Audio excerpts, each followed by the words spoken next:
Welcome to the deep dive. You've brought us some really interesting material today looking at predictive analytics, specifically in market research. That's right. Okay, so let's maybe kick things off. We're basically talking about using stats, machine learning algorithms, Uh, teaching computers to spot patterns and data mining historical info to, well, guess what might happen next. exactly. And the idea, our mission for this deep dive, is to really unpack how this tech tries to forecast consumer behavior. So we want to get the core ideas, see how it's used, the benefits, but also, the tricky parts, the challenges. Precisely. We'll draw straight from the sources you shared, keep it clear, insightful, hopefully without drowning in too much jargon. Great. So the material breaks predictive analytics down into, what, 5 key stages. Ugh. First up is data collection. What kind of data are we talking about here? Well, it's really a mix. You've got your structured data, things like sales numbers, customer details, Hmm. age, location, survey answers, that sort of thing. Mm-hmm. But then there's also unstructured data. Mm-hmm. Think social media comments, online reviews, maybe even call recordings. It's about casting a wide net for information. Got it. So pulling it all in. Then stage 2 is data processing. This sounds like the cleanup job. That's a good way to put it. Yeah. Yeah. You absolutely have to clean and organize that raw data. Remove errors, figure out what to do with missing bits, Right. get it all into shape for analysis. Right. Because, bad data in, bad predictions out. It's Right. crucial for accuracy. Makes total sense. Okay, stage 3, model building. This is where the predicting actually starts to happen, creating algorithms. Yeah, this is the core of it. Data scientists build these algorithms, basically complex instructions or formulas, to sift through the clean data and Mm-hmm. find patterns, find relationships. Mm-hmm. And those patterns become the basis for making forecasts about the future. And then you got to check if those forecasts are any good, I imagine. Validation and testing. Spot on. You build a model, then you test it. You feed it real-world data it hasn't seen before and see how well its predictions match reality. It helps make sure you're finding real trends, not just like random static in the data. And the final step, deployment, putting it to work. Exactly. You take the validated model, integrate its predictions into your business processes. So marketing can use it, operations can use it. Yeah. It informs actual decisions. Right, making it useful. Okay, we've got the steps. Now, how is this stuff actually applied in market research? The source mentioned customer segmentation first. That's more than just age and location groups, isn't it? Oh, absolutely. It goes way beyond basic demographics. Predictive analytics lets you analyze buying habits, preferences, online behavior, all sorts of things to find much more subtle customer groups. Sometimes you find really unexpected clusters, like people who seem unrelated but all buy, say, niche cheeses based on weirdly similar browsing patterns. Ah, okay. That's specific. Right. Right. But it lets you create super targeted marketing that you'd never think of otherwise. Better engagement, better conversion rates. That's pretty cool, finding those hidden links. Okay, next up, demand forecasting. This is about predicting what people will want to buy. Pretty much. You analyze past sales, seasonality, market trends, even consumer sentiment, like what people are saying on social media. Okay. And the models predict future demand for products. This is huge for inventory, for the supply chain.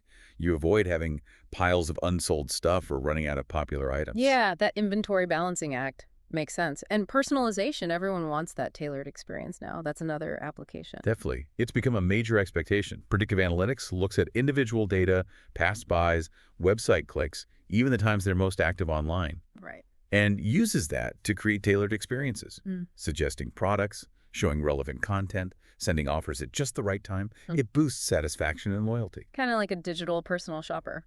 Churn prediction, that sounds interesting. Figuring out who's about to leave. That's the idea. The models analyze usage patterns, complaints, how engaged someone is, to spot customers who show signs they might be about to, well, churn, stop being a customer. Ah, And knowing that early line lets businesses step in with retention offers, try to fix problems, keep them on board. proactive customer saving. Nice.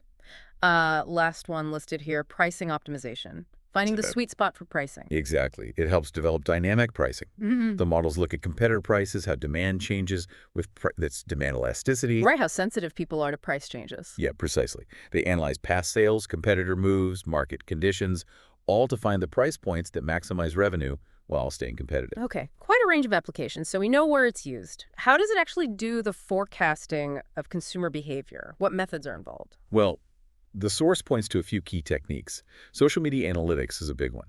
Platforms like Facebook, Instagram, X, they're gold mines of real-time data. Mm-hmm. Models analyze sentiment in posts, engagement levels, trending topics to understand what people like now and, crucially, predict how that might shift. So watching the online chatter gives real clues. Interesting. What about direct interactions, like on a company's website? Oh yeah, website and e-commerce analytics are vital. Looking at click-through rates, what links get clicked, browsing paths, past purchases. Uh-huh. Predictive models use all that to forecast what someone's likely interested in buying next. This helps optimize the site, suggest the right products, tailor the experience. And it gets even deeper, right? Psychographic analysis was mentioned. That sounds like understanding the why behind the buy. It is, yeah. It tries to blend psychological insights, personality, values, lifestyle, attitudes with the algorithms. Okay.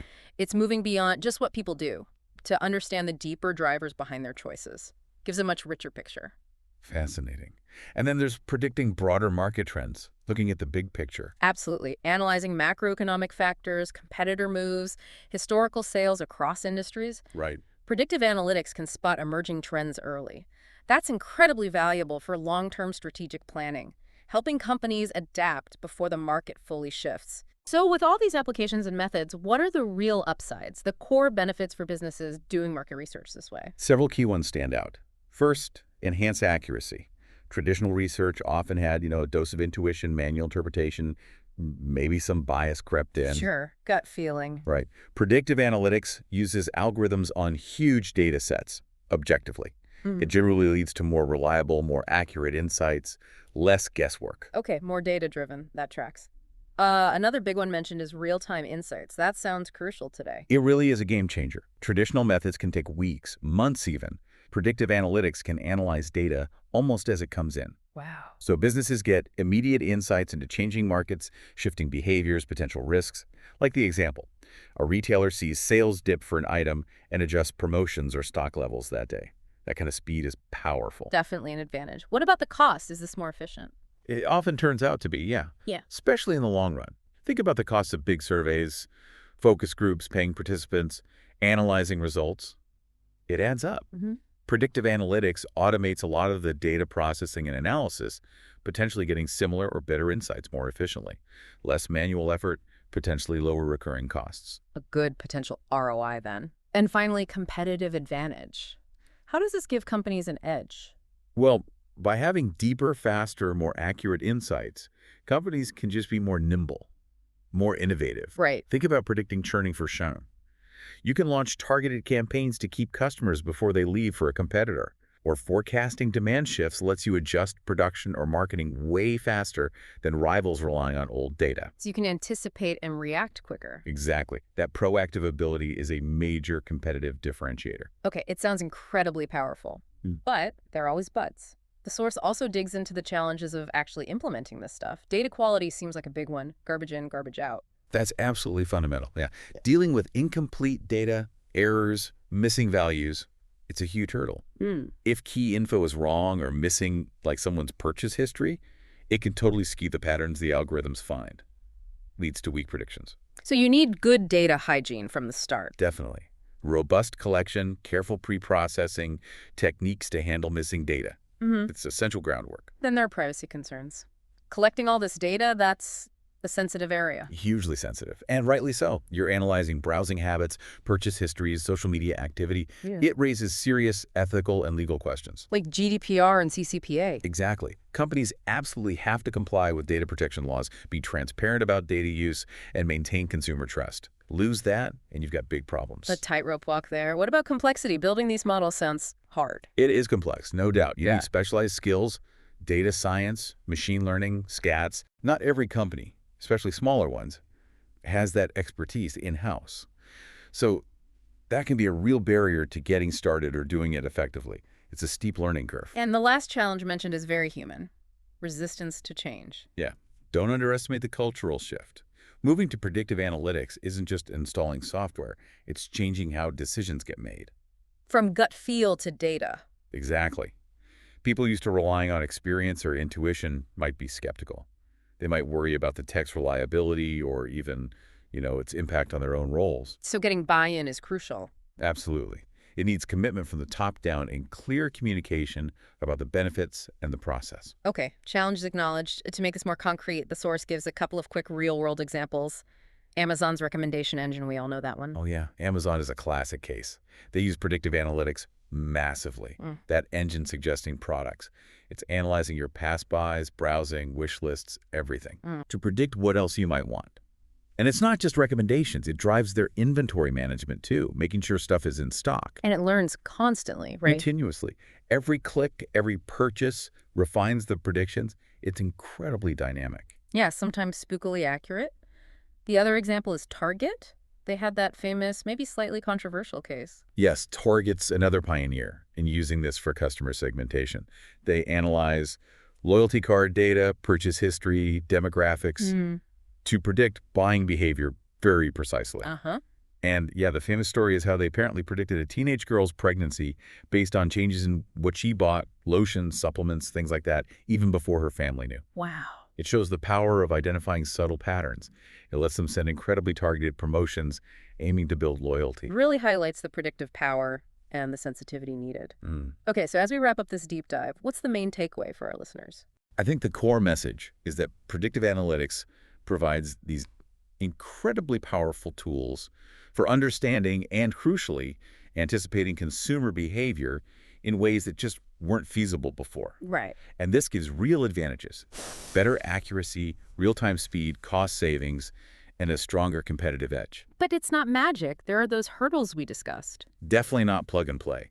Those challenges, data quality, privacy, complexity, getting people on board, they're real. Businesses need to tackle them head on to actually get the benefits. Makes sense. So maybe a final thought to leave everyone with.